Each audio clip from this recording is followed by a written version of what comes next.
Welcome to day one. Today we're going to be covering the new normal, life after COVID-19. COVID-19 has caught all of us off guard, but the one thing that's certain is we've all learned more about how infections are transmitted. And so how do we win the war against pathogens? Well, we need to contemplate how things are transmitted. And so for us, we've learned that coughing and sneezes spread diseases. We understand that our hands can touch things, and if we touch our T-zone, put our hands to our face, we can infect ourselves from any surfaces we or even our clients have touched along the way. So what we're seeing here is an example of surface transmission, or the surfaces that are within our facilities. And there are different types. Are we dealing with a smooth surface like a countertop, or are we dealing with a textured surface like upholstery on the chairs that our clients might be sitting on? And so for the visual you're looking at here, we have a sponge with blue finger paint. And we put the paint on the sponge and pressed it onto another surface. You're seeing that the transfer of paint didn't go very well, meaning when we're touching textured surfaces, we actually don't transfer pathogens very well. Conversely, when you're looking at the bottom or the green tile with all the finger paint on it, what we're seeing is that when we press that onto a surface, the transmission is really effective. And so when we're in our facilities, we want to be looking at the smooth surfaces in order to focus on our cleaning and disinfection, because those are what are going to transfer pathogens, particularly to our hands. So now for the best part, history of disinfection. We're going to talk about a number of different chemicals or active ingredients in the upcoming slides. But one of the things that we need to contemplate when we're choosing a disinfectant we want to use, there's more than just what it kills to think about. We need to be looking at the toxicity. We're using these products on a day-to-day basis. So what impact does that have on us, our clients that we're dealing with? Is there any concern for resistance development, either chemical resistance in terms of the pathogens we're trying to kill, bacteria or viruses, are they going to build up resistance? Or is there a concern that we could lead to antimicrobial resistance, meaning treatment, if we get sick, is going to be more difficult? Phenols is the first category of disinfectant chemicals that I'm going to talk about. They've been around forever. In fact, some of them date back to the Crimean War in the early 1800s, where we first started understanding the importance of cleaning and disinfection and how pathogens were spread. Phenols have been utilized forever within healthcare facilities and many other areas as well. Those that might be as old as I am will recognize the smell of a phenol as being the distinct smell of a hospital when we walked in. And the reason why phenols were used is because they're effective against killing tuberculosis or TB. As we've moved along the ages, we understand that many phenols actually can be carcinogenic, and other chemical phenols like triclosan, as an example, have been banned in many states because of the impact of toxicity on both humans and the environment. So it's really important that you're looking at the chemicals you're using when you're choosing them in your facility. Chlorine or bleach is something I think everybody is aware of. I grew up on a farm, my mom was a nurse. Bleach was used everywhere. And the reason why bleach or chlorine became very popular is because as a concentrated product, we can dilute it at multiple different dilutions, and in that way we can kill virtually everything from bacteria, virus, fungi, and even spore-based bacteria that create a huge issue within some of our facilities. The problem with using chlorine-based products is many of them do not have a detergency active or the ability to clean. So you need to use some form of detergent to clean the surface prior to using bleach or chlorine as a disinfectant. Now we're finding with different studies that chlorine is actually being linked, or the use of chlorine products in hospitals and at homes is being linked to occupational asthma. So how we're applying it and how we're using it is something that we need to be very, very conscious of.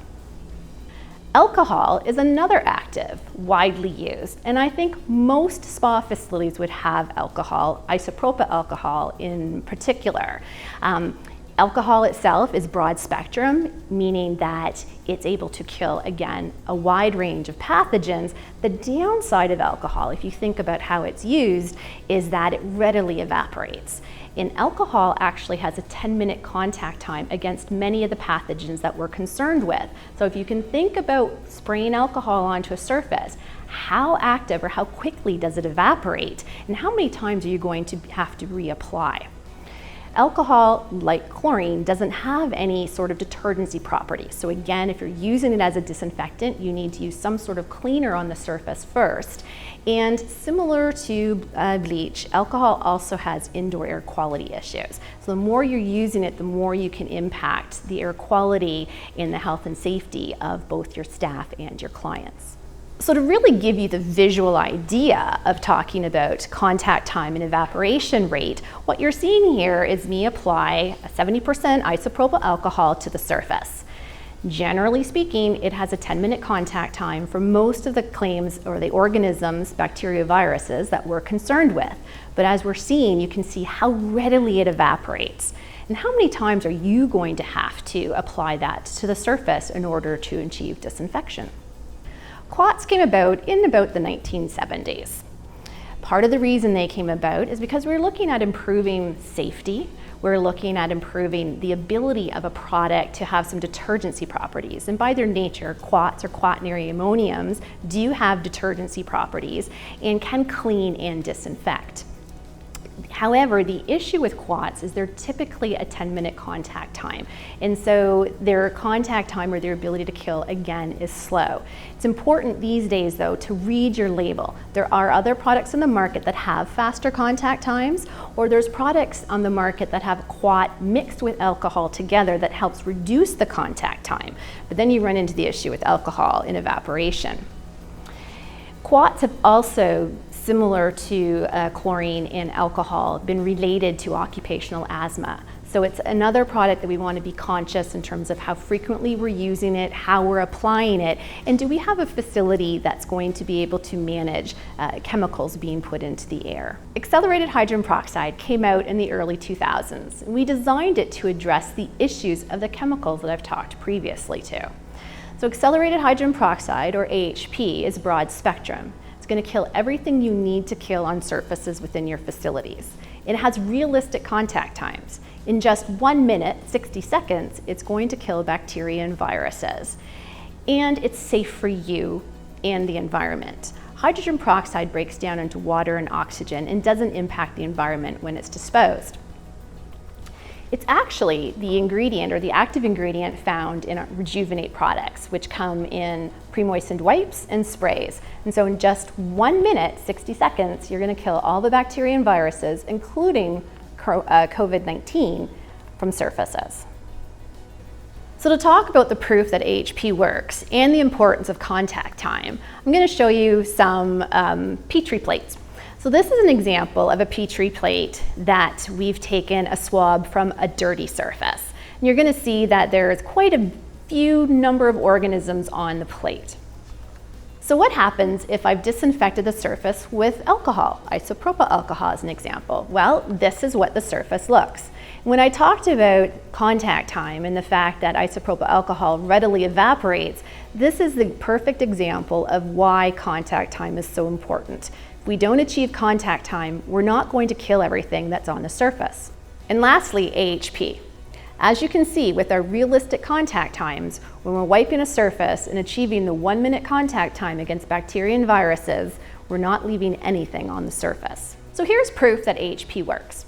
The picture you're seeing is a number of different Petri plates. And what we did at a hospital that I was working with is actually swab the surfaces within the hospital. The middle row of Petri plates that are the dirtiest, the ones that have the most colonies growing, is actually before cleaning and disinfection took place.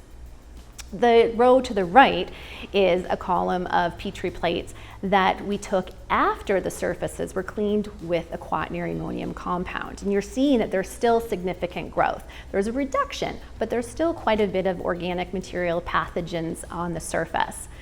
In the column to the left is AHP.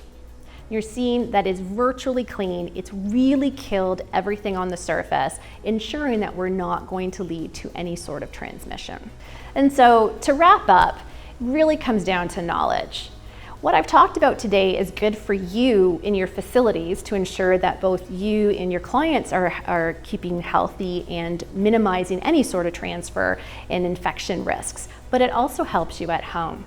And so the next time you're out looking at a disinfectant, remember, knowledge is power. Look at not just what a product kills, look at the contact time.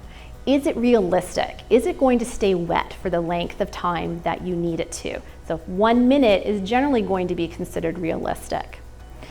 Look at the safety profile. Do you need to wear personal protective equipment? Is it going to impact the environment? Is it a chemical that has been determined to be carcinogenic? It's not just about what it kills. It's not just about the cost of a product. It's a holistic look, and it's making certain that we're contemplating everything when we're choosing a disinfectant and that you're ensuring that you, your staff, and your clients are safe.